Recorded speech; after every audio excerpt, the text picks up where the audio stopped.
Pourquoi ne fait-elle pas juste ses bagages et puis partir? Dans une relation, près d'une femme sur 3 a été victime de violences à un moment donné de sa vie. Et cela affecte les femmes et quelques hommes de tous les âges, de toutes les nationalités, de tous les niveaux d'instruction, de toutes les cultures et de toutes les religions. Mais non, cela n'arrive pas forcément qu'à quelqu'un d'autre. Il peut s'agir de toi-même. Mais ne ferais-tu pas tes bagages et partir? Eh bien, une partie du problème est que beaucoup de victimes ne réalisent même pas qu'elles sont victimes de violences domestiques. Maintenant, tu te demandes comment cela peut être possible. Laisse-moi te raconter une histoire. Le début te semblera probablement familier.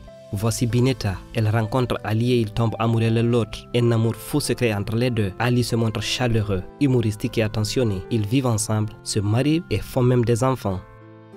Ali aime passer du temps avec Bineta, de préférence seulement avec elle seule.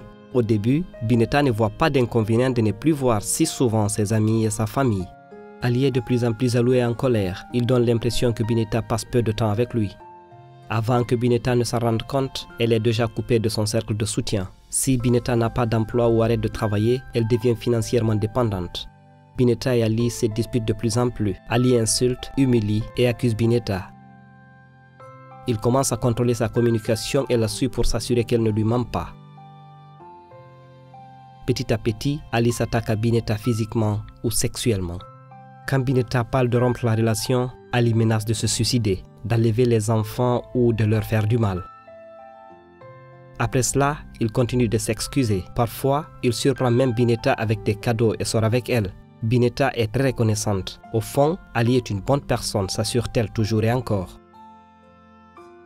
Ensuite, la situation se calme quelque temps, comme si rien ne s'était passé. Cela s'appelle la spirale de la violence. Au bout d'un moment, la dynamique devient abusive. Bineta est émotionnellement épuisée, isolée et effrayée.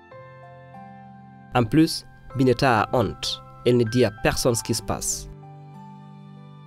À vue d'œil, Bineta et Ali semblent former une famille heureuse.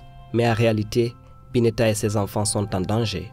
Si vous êtes confronté à de telles réalités, il est temps de demander de l'aide. Ne l'essayez pas seul. En Allemagne, vous avez la possibilité d'avoir de l'aide et d'avoir une protection pour vous et vos enfants afin de sortir de la spirale de la violence. Sur Handbook Germany, vous en saurez plus et vous trouverez d'importantes informations en français.